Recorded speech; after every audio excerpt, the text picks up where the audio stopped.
Hello everyone, welcome back to another video from bio edu hub. इस video में हम बात करेंगे वायरसेस, विरियोइड एंड लाइकेंस के बारे में।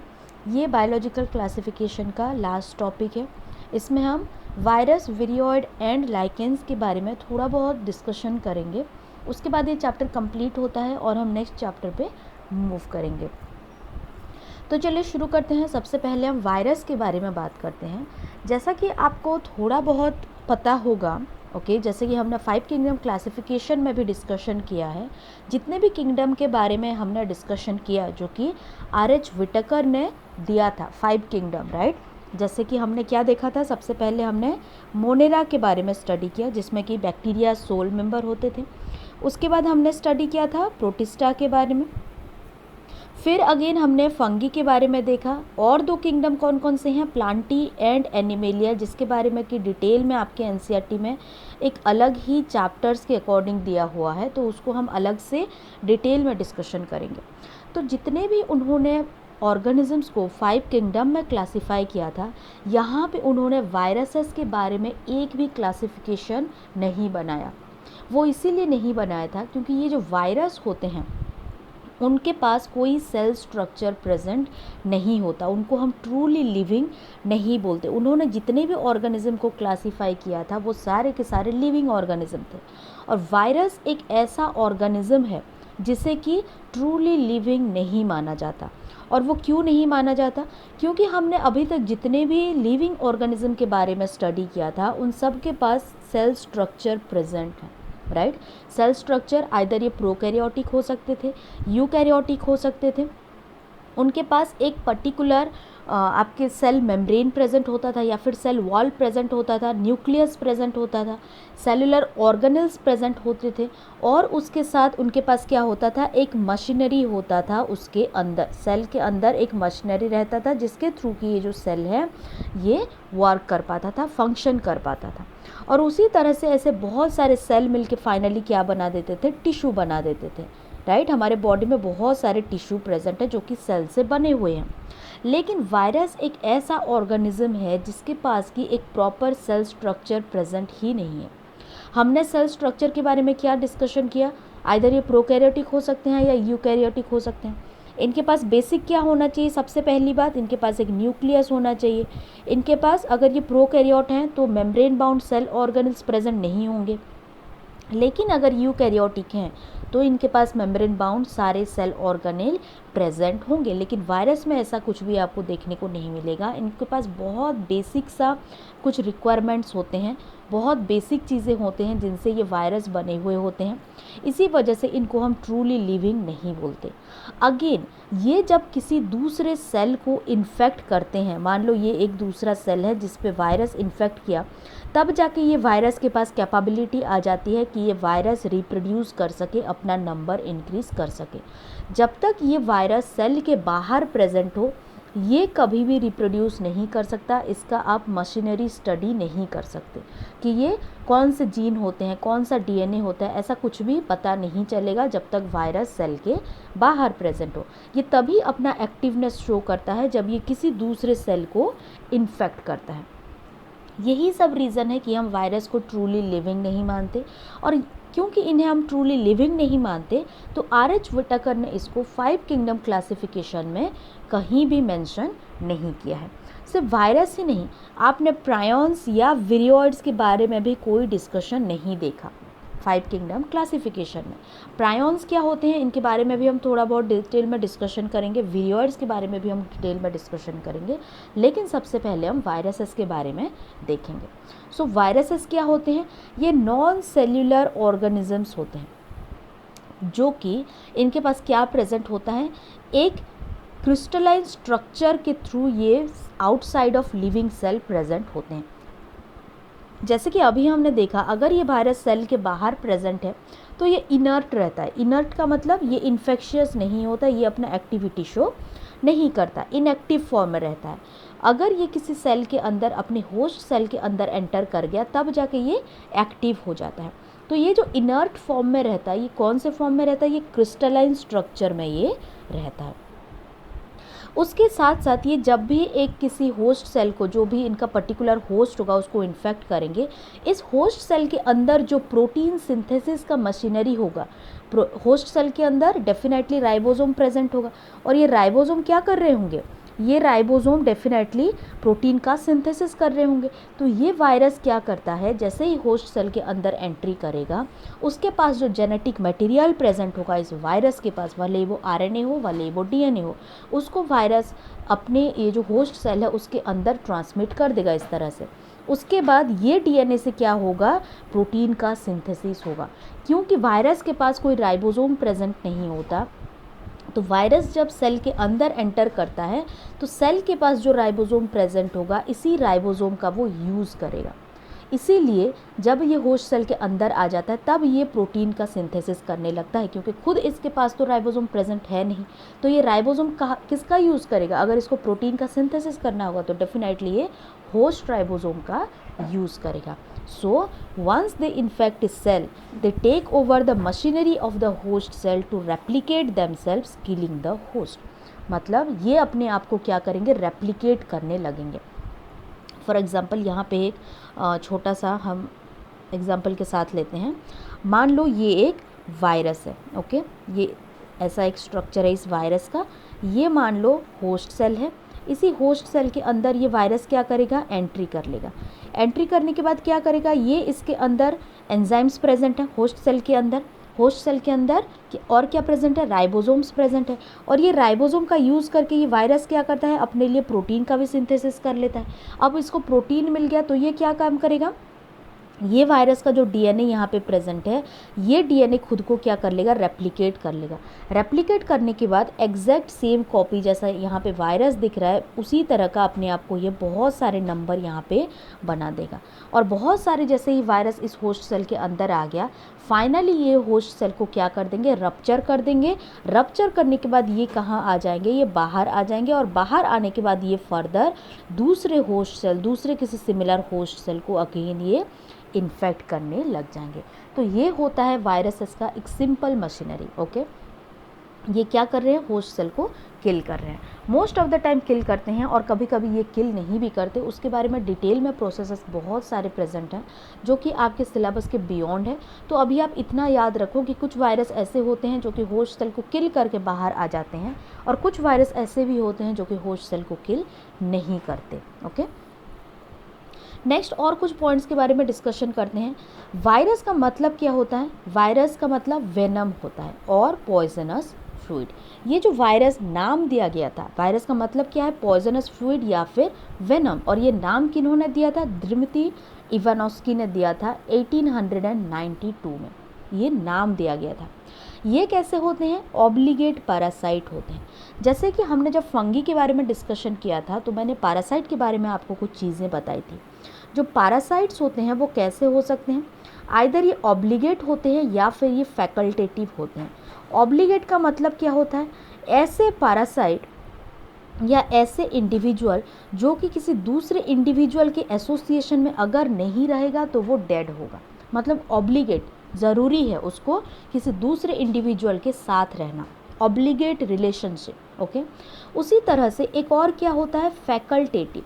फैकल्टेटिव का मतलब क्या होता है, ये ऐसे रिलेशनशिप होते हैं जहाँ की अगर ये दूसरे इंडिविजुअल के एसोसिएशन में आए तो बहुत अच्छी बात है, अगर नहीं आएंगे तब भी ये सर्वाइव कर जाएंगे, ये बच जाएंगे। ओके, ऑब्लिगेट और फैकल्टेटिव एक टर्म है जो कि आपको बायोलॉजी में बहुत बार देखने को मिलेगा। जैसे कि यहाँ पे हमने क्या देखा, जो वायरसेस होते हैं वो कैसे होते हैं, ऑब्लिगेट पैरासाइट्स होते हैं। इसका मतलब ये ऐसे पैरासाइट हैं जिनको कि होस्ट की ज़रूरत हमेशा होगी।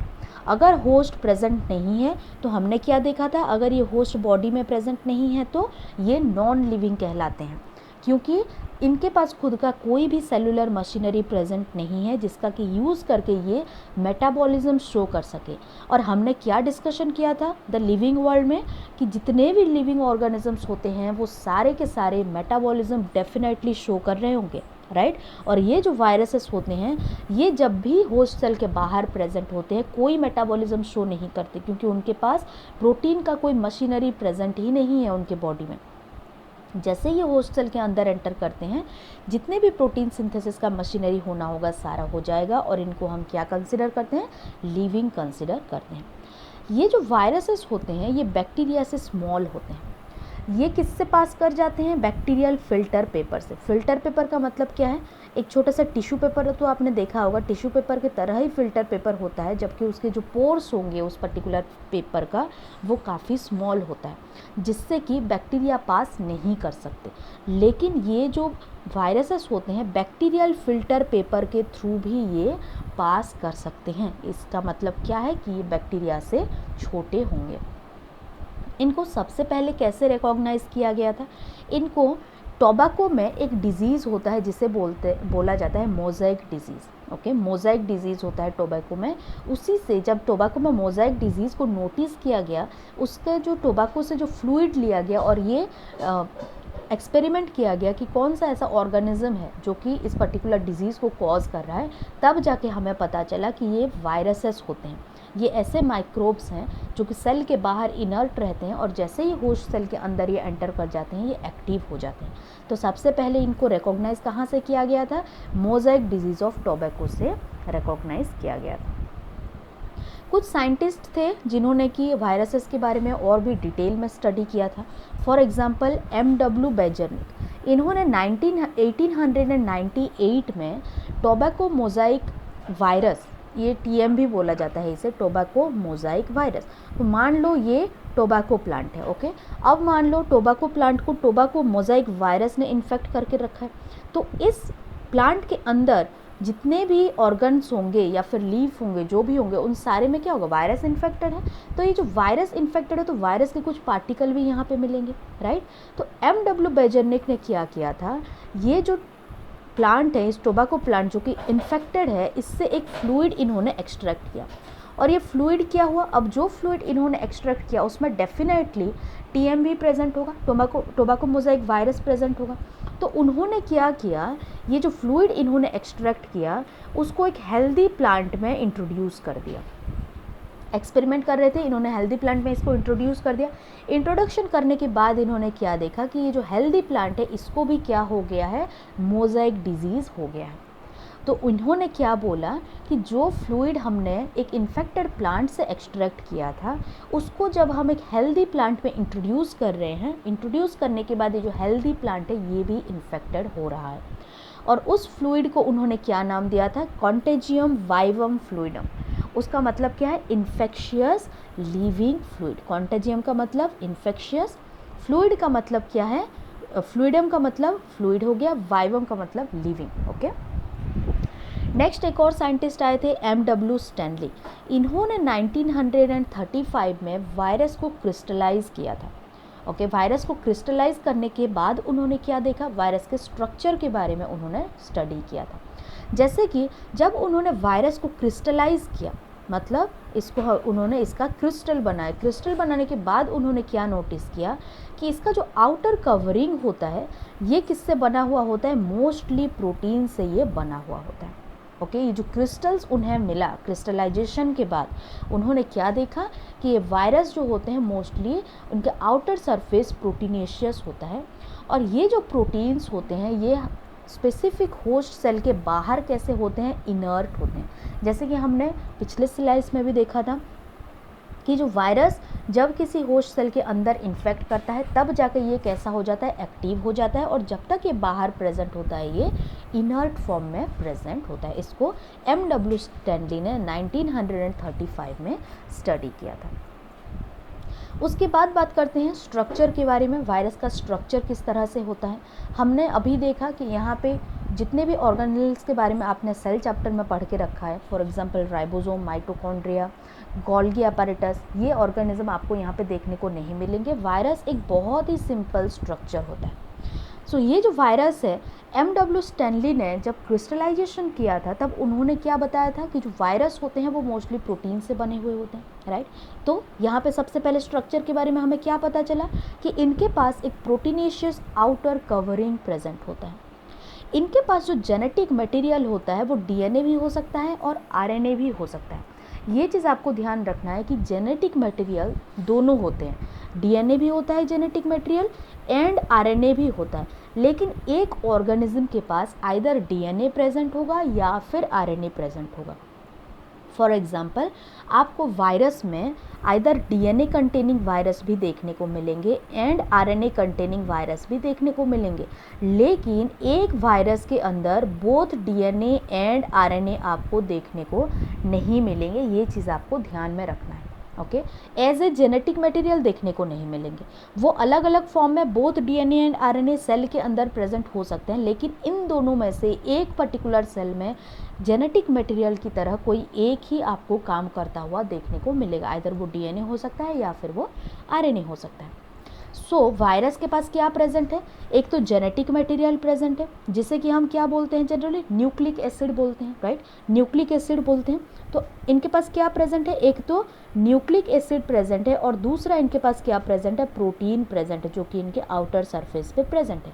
तो ये वायरसेस कैसे होते हैं, ये न्यूक्लियो प्रोटीन होते हैं। न्यूक्लियो टर्म किससे लिया गया है, न्यूक्लिक एसिड से, प्रोटीन से लिया गया है। सो virus is a nucleo protein whose genetic material is infectious। इनके पास जो जेनेटिक मटेरियल है आइदर ये डीएनए हो सकता है या फिर ये आरएनए हो सकता है, ये कैसे होते हैं, इन्फेक्शियस होते हैं। मतलब जैसे ही वायरस किसी होस्ट सेल को इन्फेक्ट करते हैं, वो किसको अंदर जाने देते हैं, अपने जेनेटिक मटेरियल को इस होस्ट सेल के अंदर ट्रांसमिट कर देते हैं। ये चीज़ आपको ध्यान में रखना है।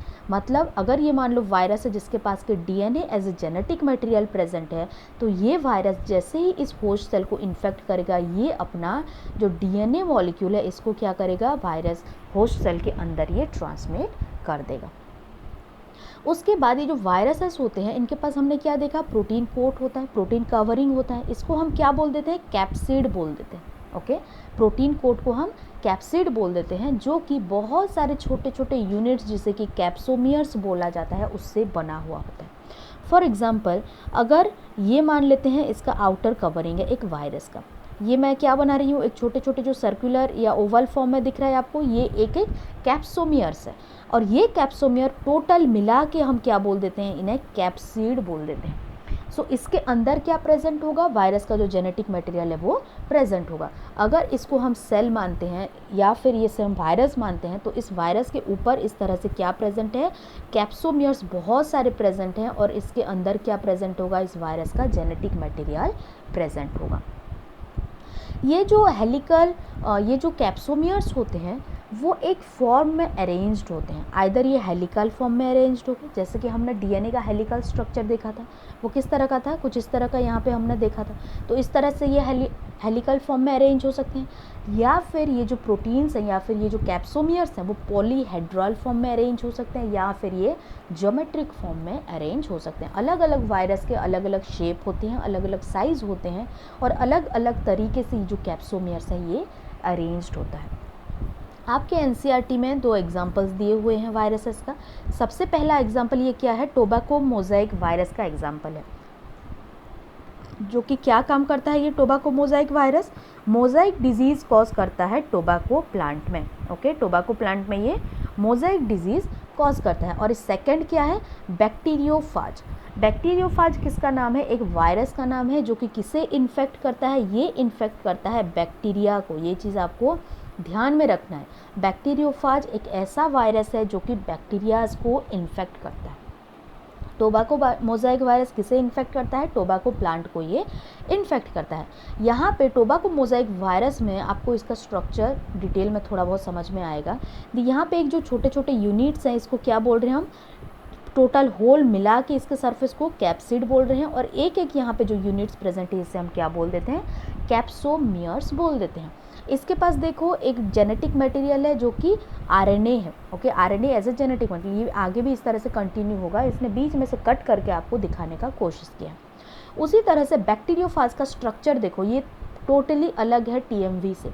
इसके पास क्या प्रेजेंट है, एक हेड रीजन प्रेजेंट है, एक छोटा सा कॉलर रीजन प्रेजेंट है, एक शीथ यहाँ पे प्रेजेंट है, और ये क्या प्रेजेंट है, यहाँ पे टेल प्रेजेंट है। ओके, सो ये एक स्ट्रक्चर में आपको अलग दिख रहा है as compare to tobacco mosaic virus. ये चीज़ें आपको ध्यान में रखना है। नेक्स्ट बात करते हैं कुछ एग्जाम्पल्स का वायरसेस का। हमने क्या बात किया था कि जो वायरसेस होते हैं इनके पास जो जेनेटिक मटेरियल होता है वो आइदर आरएनए हो सकता है या फिर इनके पास डीएनए हो सकता है। तो कुछ वायरस के पास आरएनए होगा, कुछ वायरस के पास डीएनए प्रेजेंट होगा। तो मोस्टली जो वायरस प्लांट्स को इन्फेक्ट करते हैं ये मोस्टली सिंगल स्ट्रैंडेड आरएनए होते हैं। ये चीज़ भी आपको ध्यान में रखना है कि मोस्टली जनरली बोला गया है। यहाँ पे एक टर्म जो कि बहुत इंपॉर्टेंट है, जनरली। मतलब जनरली अगर हम बात करें तो जो वायरस मोस्टली जो प्लांट्स को इन्फेक्ट कर रहे होंगे वो आपको सिंगल स्ट्रैंडेड आरएनए वायरस देखने को मिलेंगे। और जनरली जो वायरसेस एनिमल्स को इन्फेक्ट करते हैं उनके पास आइदर सिंगल स्ट्रैंडेड आरएनए होता है, डबल स्ट्रैंडेड आरएनए होता है या फिर डबल स्ट्रैंडेड डीएनए भी हो सकता है। यहाँ पे आपको एक चीज़ समझना चाहिए कि जो आरएनए होते हैं ये कैसे होते हैं, आइदर सिंगल स्ट्रैंडेड हो सकते हैं या फिर ये डबल स्ट्रैंडेड हो सकते हैं। जैसे कि हमने डीएनए में जब इसका स्ट्रक्चर के बारे में हमने डिस्कशन किया था तो हमने देखा था डीएनए डबल हेलिकल स्ट्रक्चर होता है इस तरह का, लाइक 2 हेलिसेस यहाँ पे प्रेजेंट होते हैं। उसी तरह से जो आरएनए होते हैं ये आइदर सिंगल स्ट्रैंडेड हो सकते हैं, मतलब एक ही स्ट्रैंड हो सकता है इनके पास, या फिर इनके पास इस तरह का डबल स्ट्रैंडेड देखने को मिलेगा। ओके, सो वायरस जो कि जनरली प्लांट्स को इन्फेक्ट करते हैं वो मोस्टली सिंगल स्ट्रैंडेड वायरस होते हैं। जनरली जो वायरस एनिमल्स को इन्फेक्ट करते हैं वो सिंगल स्ट्रैंडेड आरएनए भी हो सकते हैं, डबल स्ट्रैंडेड आरएनए भी हो सकता है और डबल स्ट्रैंडेड डीएनए भी उनके पास हो सकता है। जो वायरस बैक्टीरिया को इन्फेक्ट करता है जिसे कि हम बैक्टीरियोफाज बोलते हैं, यूजुअली इन बैक्टीरियोफाज के पास डबल स्ट्रैंडेड डीएनए प्रेजेंट होता है। सो ये डबल स्ट्रैंडेड डीएनए वायरस होते हैं। कुछ वायरल डिजीज़ का एग्जांपल यहाँ पे दिया गया है। फॉर एग्जांपल मम्प्स के बारे में आपको पता ही होगा। स्मॉल पॉक्स, हर्पीज़, इन्फ्लुएंजा, ये सारे के सारे वायरल डिजीज़ेस होते हैं। इसका बेहतरीन एग्जांपल एड्स है जिसके बारे में आप सबको पता होगा, जो कि HIV वायरस कॉज करता है। ये तो था ह्यूमंस में। प्लांट्स में भी बहुत सारे डिजीजेस होते हैं जो कि वायरस कॉज करते हैं। फॉर एग्जांपल मोज़ाइक फॉर्मेशन, अभी हमने देखा था टोबैको मोज़ाइक वायरस क्या करता है, टोबैको प्लांट में मोज़ाइक पैटर्न का फॉर्मेशन कर लेता है। उसी तरह से लीफ का रोलिंग होना ये भी वायरसेस कॉज कर सकते हैं। लीफ का कर्ल होना ये भी वायरस कॉज कर सकते हैं। उसके साथ साथ लीफ और वेन जो प्लांट्स में प्रेजेंट होते हैं उनमें क्लियरिंग होना या येलो हो जाना या फिर वाइटिश कलर का दिखना ये भी कौन कॉज कर सकता है, वायरस कॉज कर सकता है। प्लांट्स में ड्वार्फिंग होना मतलब उनका हाइट शॉर्ट हो जाना, स्टंटेड ग्रोथ, ये सारा कुछ कौन कॉज कर सकता है, वायरस कॉज कर सकते हैं। इसके बाद बात करते हैं दूसरे विरियोइड्स के बारे में। विरियोइड्स क्या होते हैं, अगेन ये वायरस से स्मॉल आपको देखने को मिलेंगे। ये क्या होते हैं, इन्फेक्शियस आरएनए होते हैं। हमने जैसे ही वायरस के बारे में डिस्कशन किया था उसमें हमने क्या देखा था, 2 चीज़ें प्रेजेंट होती हैं इनके पास। एक तो होता है न्यूक्लियो, ये क्या होते हैं, न्यूक्लियो प्रोटीन, मतलब इनके पास न्यूक्लिक एसिड प्रेजेंट होगा जो कि आइदर आरएनए हो सकते हैं या फिर ये कैसे होते हैं, डीएनए हो सकते हैं। और इनके पास क्या प्रेजेंट होता है, प्रोटीन्स प्रेजेंट होता है। लेकिन ये जो विरियर्ड्स होते हैं उनके पास सिर्फ और सिर्फ क्या प्रेजेंट होता है, न्यूक्लिक एसिड प्रेजेंट होता है, जो कि मोस्टली कैसे होते हैं, आरएनएज होते हैं। मतलब ये फ्री इन्फेक्शियस आरएनए होंगे, इनके पास आपको कोई प्रोटीन देखने को नहीं मिलेगा। इसका जो डिस्कवरी किया गया था ये किन्होंने किया था, टीओ डीनर, जो कि 1971 में डिस्कवर किया था। क्योंकि ये सिर्फ और सिर्फ फ्री आरएनए होते हैं जो कि इन्फेक्शियस होता है। ये डेफिनेटली कैसे होंगे, लो मॉलिक्यूलर वेट होंगे वायरस से, क्योंकि वायरस के पास एडिशनल क्या प्रेजेंट होता है, प्रोटीन प्रेजेंट होते हैं, राइट। इनके पास कोई प्रोटीन प्रेजेंट नहीं है, सिर्फ और सिर्फ आरएनए प्रेजेंट है। तो ये कैसे होंगे, वायरस से छोटे भी होंगे, they are smaller than virus, and इनका जो मॉलिक्यूलर वेट है डेफिनेटली वायरस से लो ही होगा, क्योंकि इनके पास क्या है, सिर्फ और सिर्फ आरएनए मॉलिक्यूल प्रेजेंट है जो कि इन्फेक्शियस है।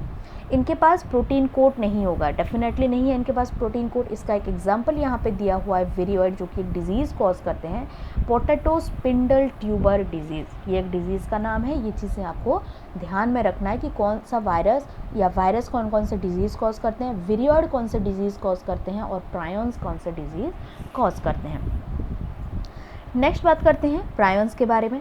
अभी तक हमने क्या देखा, वायरसेस के बारे में देखा जिनके पास के न्यूक्लियोप्रोटीन प्रेजेंट होता है। दूसरा हमने डिस्कशन किया विरियोइड्स के बारे में जो कि सिर्फ और सिर्फ इन्फेक्शियस आरएनए प्रेजेंट होते हैं। यहाँ पे हम बात करेंगे प्रायॉन्स के बारे में जो कि कैसे होते हैं, एबनॉर्मली फोल्डेड प्रोटीन्स होते हैं। ओके यहाँ पे हम प्रोटीन्स के बारे में बात करेंगे।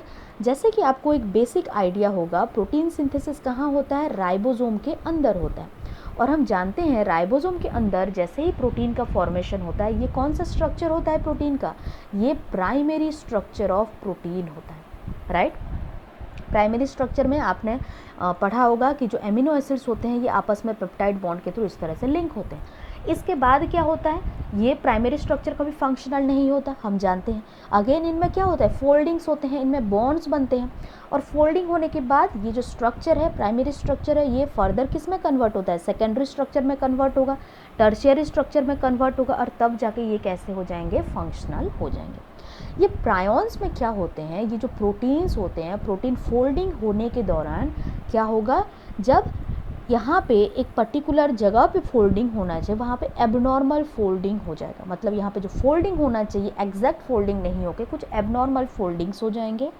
एबनॉर्मल फोल्डिंग होने की वजह से ये जो फंक्शन, जो एक्चुअल फंक्शन होगा इनका, वो परफॉर्म नहीं कर पाएंगे और कुछ ना कुछ दूसरा फंक्शन ही परफॉर्म करने लगेंगे, जो कि फेटल होता है। यहाँ पे एक एग्जाम्पल आपको दिया हुआ है, एक छोटा सा पिक्चर है जो कि मैंने गूगल से लिया हुआ है। ये एक नॉर्मल प्रायॉन है। नॉर्मल प्रायॉन में क्या प्रेजेंट है, यहाँ पे देखो, ये हेलिकल स्ट्रक्चर प्रेजेंट है, आपको दिख रहा है इस तरह का एक हेलिकल स्ट्रक्चर। हम जानते हैं जो प्रोटीन्स होते हैं हेलिकल स्ट्रक्चर में भी एग्जिस्ट करते हैं, शीट स्ट्रक्चर में भी एग्जिस्ट करते हैं। तो ये क्या है, हेलिकल स्ट्रक्चर आपको दिख रहा है, और यहाँ पे एक छोटा सा क्या दिख रहा है, एक और हेलिकल स्ट्रक्चर दिख रहा है।